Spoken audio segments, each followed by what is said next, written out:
Welcome to BNEWS Weekly. I'm Phil Gallagher, along with BNEWS producer Sydney Bowles, BNEWS reporters John Vias, Chris Flaherty, Robert Paris, and Juliana McGrain, Anthony Matos with sports, Peter Brown with the weather, and Gretchen Carey with the community calendar. Thank you for joining us. We begin in politics, where we're closing on the deadline for potential candidates to turn in their papers to run for local office. The field is getting denser, with likely competitive races in the Select Board, the School Committee, the Housing Authority, the Planning Board, and Town Meeting Precincts 1, 3, 4, 5, and 6. Candidates have until February 16th to return their paperwork, so the final ballots will take shape shortly. Stay tuned to BCAT for more information as the races develop. And of the 3 candidates running for 2 open seats on the Select Board this April, none of them will be current board chair Mike Runyon. Runyon has been a fixture in local government, and he recently announced he'll be taking a step back from leadership. Sydney Bowles has the story. It has been a great honor and privilege to represent this wonderful town of Burlington in various positions over the years, but it's time for me to focus on my family and make room for a new generation of leadership. It was early in January that Select Board Chair Mike Runyon announced he would not be seeking re-election this year, signaling the close of a decades-long career in civic leadership. His interest started when he was a teenager. My wife, who I was dating at the time, her dad used to occupy this seat before I did, and so I was active in some of his campaigns, and I found it fascinating. Runyon spent more than a decade on town meeting before taking another step into local government. An opening became available over at the Burlington Housing Authority, and I ran campaign, and I was fortunate enough I got elected over there and spent a few years at the Housing Authority. After that, I left the Housing Authority and actually went to BCAT for a little bit, and I had my own little program called Housing Matters.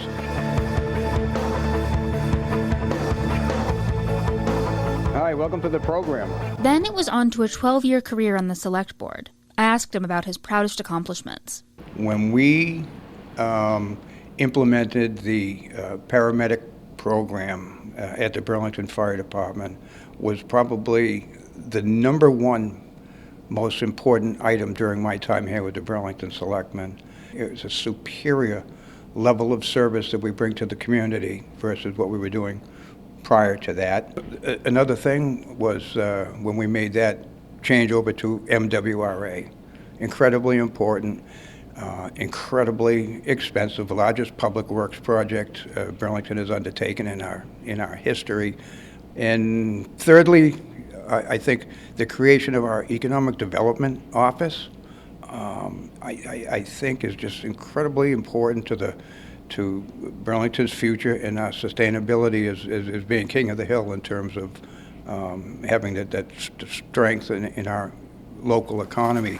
Good evening. Greetings. How are you? Good to see you guys again. Hello. Hello.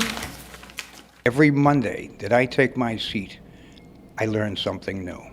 And so I'm going to quote Judge Judy, if you don't mind. She says frequently on her program, God gave us 2 ears and 1 mouth. It's important that we use our ears before we use our mouth. So my advice to whoever's going to occupy my seat in April this year is to please be a good listener. We have some incredibly talented people that work for us, our town administrator, our department heads, our employees. We've just an incredibly talented group of people, and their advice is invaluable. And so we need to listen to them before we make any decisions. But don't worry. I-19. Runyon says he's not totally going away. He has no plans to stop hosting bingo at the Senior Center. For BNews Weekly, I'm Sydney Bowles. And those of us who vote in person may be familiar with the little bit of swag we sometimes get for exercising our civic duty. An I voted sticker. Usually that sticker is pretty plain, with some text and maybe an American flag. But this April, voters will be treated to something a little different. Amy Warfield is running a contest. Amy is our town clerk, as you know, open to all students to design our I voted sticker.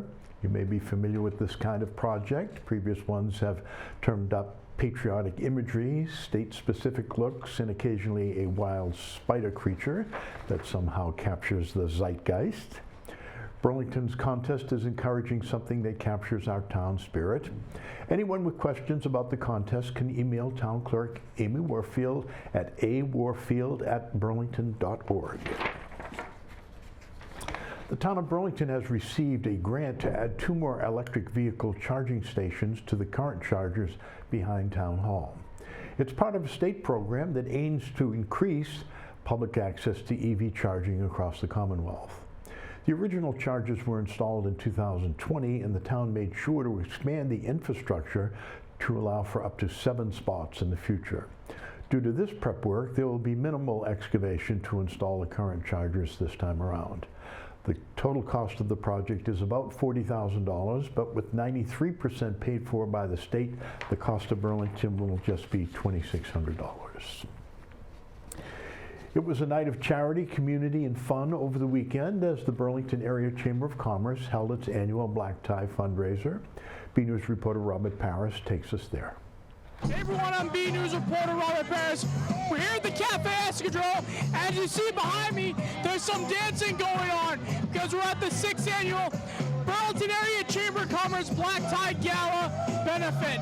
It's going to be a fun night. We're going to talk to some people, so let's check out the venue. This year, the Burlington Area Chamber of Commerce had 5 charities. People Helping People, We Care, Help Us, Burlington Women Aid, and the newest, Mission of Deeds. I caught up with each of the organizations to talk about their primary focus. Our mission is to support Burlington residents with basic needs through our food pantry, through our Covenant for Basic Needs fund, as well as our holiday programs.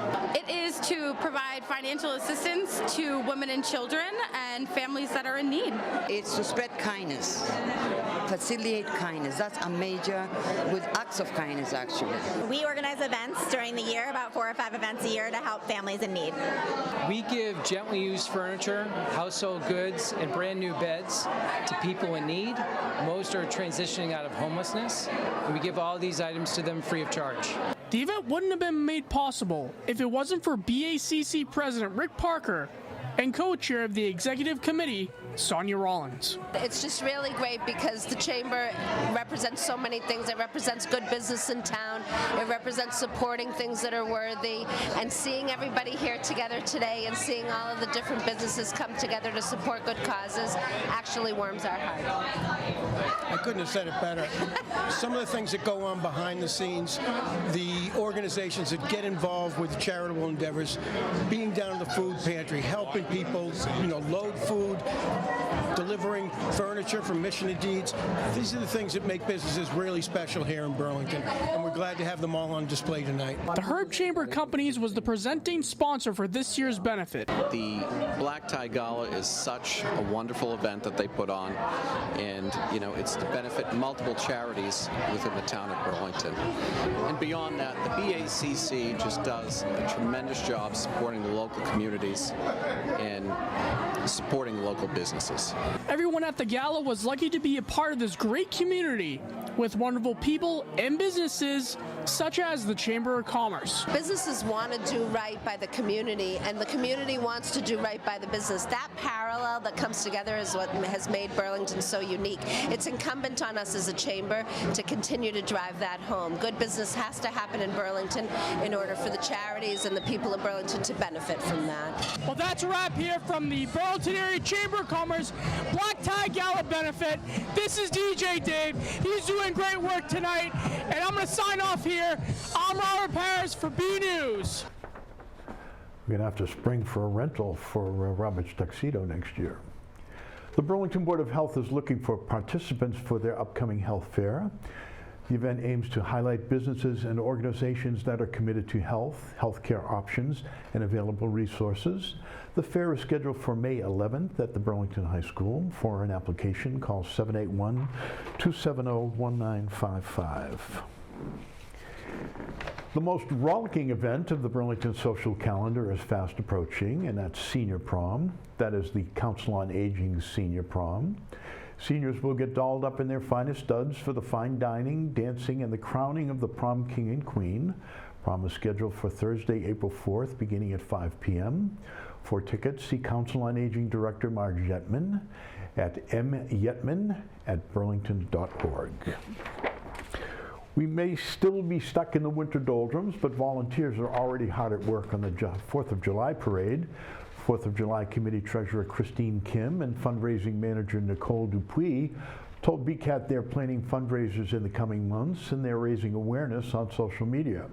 The parade has already received donations from 3rd Ave Burlington, Cadillac Realty Group, NW Pest Control, and Edward Sullivan Funeral Home, with more outreach ongoing.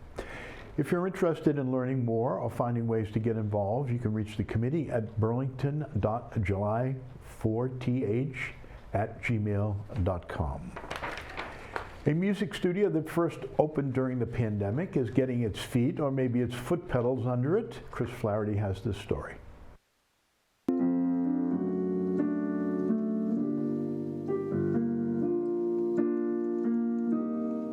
Music has been a part of Colleen Nicholas's life since childhood. I started singing in my church. I went to St. Agnes School in Arlington. I started singing at church, and then my music instructor started a after-school program that sang Motown. And I loved that. I loved singing Motown. It's still one of my favorite genres today to sing. And then after that, I mean, it was history. I knew music was going to be a part of my life. Over at the Colleen Nicholas Music Studio on Bedford Street, she and her team offer instruction on everything from piano to acting. The entire studio has about 75 to 85 students. We offer private voice and private piano lessons. We do acting workshops, monologue workshops, audition workshops, as well as performing workshops. We do weekly lessons, all ages and all levels. With the studio having opened in the early days of the pandemic, Nicholas is excited to get more involved in the Burlington community. Back in December, we recently did the Burlington tree lighting. We had a group of our singers form a choir, and we did some singing, some Christmas songs at the tree lighting, and it was so much fun. So I'm just excited to get more, be more a part of it. Until next time, this is Chris Flaherty with your Entertainment Buzz. Both on stage and behind it, the theater students at Burlington High School learned a lot through their production of the one-act play, The Dining Room. John Vias and Juliana McGrain teamed up on this story. The theater students of Burlington High School swept away their audience at the Fogelberg Auditorium with their one-act play on Friday, February 2nd. BNEWS reporter Juliana McGrain caught up with cast and crew about their experience working on the single-scene story titled The Dining Room. I think it's pretty good because each scene's a whole different cast and everything kind of overlaps, and I think that's pretty fun. With little background knowledge of the characters, student actors and actresses put on their own perspective to better enhance their roles. The old lady was definitely a challenge for me, and there's not a ton of background knowledge behind Ruth and the mother, so I kind of had to make up this character with Mr. Hill and Mr. Pacizzi to try and give her, a personality and stuff, because it's very vague. And no stage production is complete without their behind-the-scenes crew. Take lighting, for example. This show is set in a dining room, so we tried to go more realistic lighting, so the show progresses throughout the day. We use blue lights to show nighttime. There's a window with a light going through it to make it show time progressing again. You can show emotion really easily using color or positions of lights. I just really enjoy being able to tell its story through using lighting. From the Fogelberg Auditorium with Juliana McGrain, this is John Vias for BNews. Susan Moffett Bruce, the president of Leahy Hospital and Medical Center, has been voted onto an important board, the trustees of the Massachusetts Health and Hospital Association. That's the association that serves as the unified voice for the state's hospitals, both on Beacon Hill and in Washington, D.C. In a press release, Moffett Bruce said, quote, "I am honored to join the Board of Trustees of the Mass Health and Hospital Association in support of its mission to advance the health and wellness of individuals and communities in the Commonwealth," end quote. Super Bowl 58 is coming up this Sunday, and Burlington has opinions. Robert Parris, of course, has asked around. Super Bowl 58 is coming up on February 11th with the Kansas City Chiefs and San Francisco 49ers. We run around to different spots and found out who people think will win this year's championship. I'm going to pick the Chiefs just because my daughter's a Taylor Swift fan. I really like San Francisco 49ers just because I've always liked their uniforms. I'm going to take Kansas City. I think they're, until you beat the champion, to be the champion, I think everything has to go through them. So as an old school 49ers fan, I'm going to have to go with them. I think they're a great team, and hopefully we'll see the 49ers take it. Definitely going with the Chiefs, just because another dynasty like the Patriots. I got to go with San Francisco, Robert. I think Christian McCaffrey's too tough. That defense is really strong. Definitely KC. Mahomes, he's phenomenal. I want San Francisco, so we'll say it that way. Kansas City to win. I like both teams, both strong teams. They wouldn't be in the Super Bowl if they weren't good. Both have great defenses.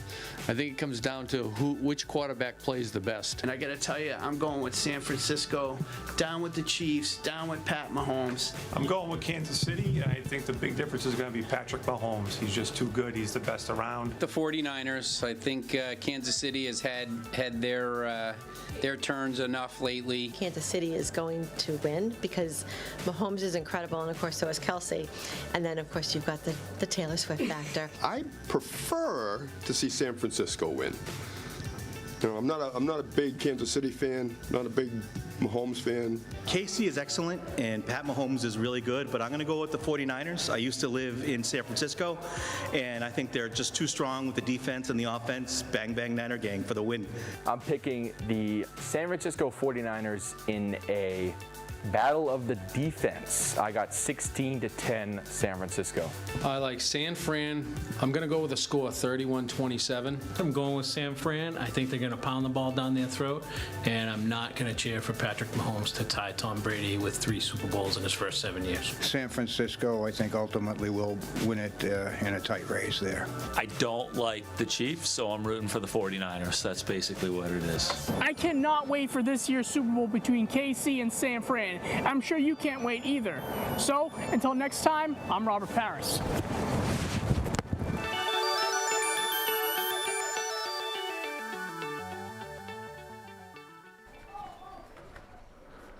I don't care who wins since I'm a Patriots fan, but I do care what the score is since I have 0-0 in the squares pool. So at some point in time, I hope the score is 10-0 or 20-10 or anything, as long as there's 2 zeros in there. And as the national sports continues to do, so do local sports. Let's check in with Anthony Matos for the updates. Hey everyone, I'm Anthony Matos in this weekly sports report. Both basketball teams were home with Melrose. For more, we go to BNEWS sports reporter Robert Paris. Both basketball teams were home against Melrose on the second. Let's get to the court. Boys were up first. In the first period, the boys scored 17 points while Melrose had 8. A 9-point advantage for the Devils going into the second quarter. Melrose was able to catch up after scoring 19 points. Devils added 8. 27-25 Melrose. Coming back from the half, the boys were able to take the lead again by adding 15 points. Melrose added 11. 40-36, end of the third. The Devs wrapped it up in the fourth with another 17 points, and their opponent went 9. 57-45, Burlington. Next up was the girls' game, and it was a special one because it was senior night for Taylor Pavo and Ria Gandhi. Burlington had the first lead of the night with 12 points, while Melrose had 5. Before half, the Devils added 4 points and Melrose added 5. 16-10 going into the half. The Devils' offense had a big momentum boost going into the third quarter as they added 21 points, while their opponent added 7. 34-17 Devils. Burlington finished off in the fourth with another 18 points and Melrose with 16. 52-33 Devils, and they take home the win. The girls are now 2-14 after a 62-32 loss against Wakefield on the 6th. The boys lost as well, 59-51, and are now 11-6. Both teams will be in Wilmington on the 9th for a matchup with the Wildcats. Freshman swimmer Shea Woodbury will be competing at the sectionals tournament on the weekend of February 10th through 11th at WPI. The state tournament will kick off on February 17th at MIT. We're going to wish Shea the best of luck. Lady Devils Gymnastics continue the winning streak at 6-0 after a 138-107 win on senior night. Here's a picture of the 7 seniors, including Jillian Gillis, Alex Fowler, Camilla Paleo, Caroline Russo, Rachel Swaney, Ava Shank-Davis, and Kelsey Connon. Burlington will be hosting the Red and Rockets on February 8th. Updates next week. The girls and boys indoor track teams both compete at the Middlesex League meet on the 5th at the track at New Balance in Boston. Both of the teams finished in 5th place overall. The MSTCA qualifier meet will be at this weekend at the Reggie Lewis Center. The Red Hot girls ice hockey team is now 12-1-2 after a 4-2 win over Stoneham on the 3rd and a tie with Arlington on the 5th, 1-1. Belmont will be the next opponent on the 8th. Updates next week. Boys hockey had a 3-0 shutout win over Stoneham on the 3rd. They had their 3rd tie of the season against Watertown on the 7th, 2-2. Burlington is now 8-6-3. Red Devil Wrestling competed in a tri-meet on February 3rd. They lost to Bishop Fenwick, Northeastern Voke 54-9, and to Waltham 63-6. But they defeated Westfield 30-21. They finished out the regular season at 2-16. For more Red Devil action, go to bcattv.org/sports and check out our Twitter page at BNEWS Sports. That's all for now. I'm Anthony Matos. Back to you guys in the studio. Some rain and snow in the forecast this week, but some sunshine as well. Let's turn to Peter Brown for the forecast. And stay tuned for your community calendar with Gretchen Carey. Well, hello everyone. This is Peter Brown with your weather for the next 7 days. Here we are heading in towards the heart of February. Starting our period on Friday, we should be seeing temperatures at this time of the year in the upper 30s. We're going to be about 10 degrees warmer than that, so really nice out there. As we get towards the end of the period, just after Valentine's Day on February 15th, next Thursday, again, our average highs at this time of the year should be around 40. And by that time, it's going to be probably 10 degrees colder than our average, so pretty chilly out there. The only thing that's going to be reminding us that spring is on its way is our length of day. The sun is now setting after 5 p.m., so that is some great news. Now, as we go ahead, let's take a look at what the Climate Prediction Center is calling for us in terms of temperatures and precipitation over the next 7 to 10 days. Looking at our temperature map, they're expecting us here in the Burlington area and most of the Northeast and parts of the Midwest to have a good chance of above average temperatures. That's definitely going to be the case as we start the period, but thereafter it is going to get chilly out there. Looking at our precipitation chances, at least, they are calling for us to have average precipitation. It looks like as the colder weather starts to come in over the next week or so, it's going to get even drier and drier. So not sure how much snow we're going to be getting out there for those of you in southern New England and the Burlington area who are snow lovers. Doesn't look like the snow forecast is going to be too big out there, but very chilly. So as we go ahead, let's take a look at those 7 days of weather coming up. And again, Friday, Saturday, and Sunday, really nice out there for your weekend. Temperatures on Friday in the upper 40s and then into the mid-50s on Saturday before we see the chance of some rain showers coming in Sunday and Monday as a cold front moves through. Now, this is going to be the first cold front we're going to see next week. That's going to knock our temperatures back down to near average by Monday and Tuesday. Now, on Wednesday, we may see some snow squalls come through as an Arctic front charges through the Burlington area, which is then going to knock our temperatures, it looks like by Thursday, down into the mid-20s. And after that, looking in towards the long weekend next weekend, looks like it's going to be even chillier than that. Pretty cold out there and frigid at night again. So, unfortunately, even though Punxsutawney Phil did not see his shadow, it does look like winter is going to be here to stay after this weekend. So everyone, get out there, enjoy the weather, and have a great week. Hi, I'm Amy Poehler, and you're watching BCAT. Go Red Devils!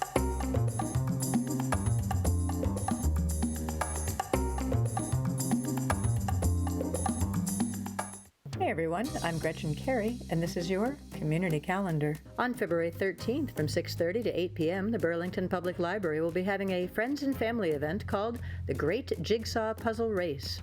Pre-registration is required. For more information and to register, go to the library website. On February 17th, between 10:30 a.m. and 3:30 p.m., the Lexington Historical Society invites you to learn the art of making porcelain. For more information, go to the following website. On February 20th through 23rd, from 9 a.m. to 4 p.m., the Burlington Parks and Recreation Department will be having a kids program called Lego Brick Q Motion for grades K through 5. Pre-registration is required. For more community calendar events, go to bcattv.org, burlingtonpubliclibrary.org, and burlingtonrecreation.org. I'm Gretchen Carey, and that was your Community Calendar.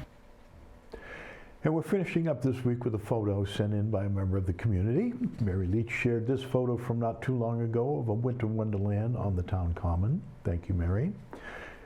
You could see your photo featured here. Email it to us at bcat@bcattv.org with the subject line Photo of the Week. And one final announcement, there's a new show coming on BCAT, co-produced by BCAT and Mike Espeo. It's called Good Sports.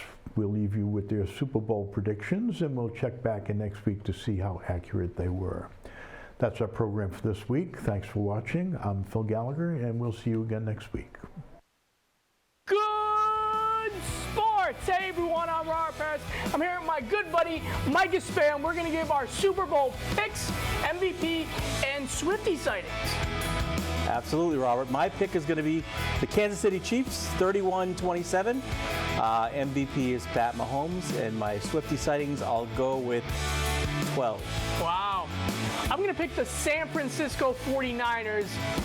33-31, field goal game will win it. MVP will be Christian McCaffrey, and Swiftie sightings I'm going to say 8. All right, we'll see if we're right or not. Let's see.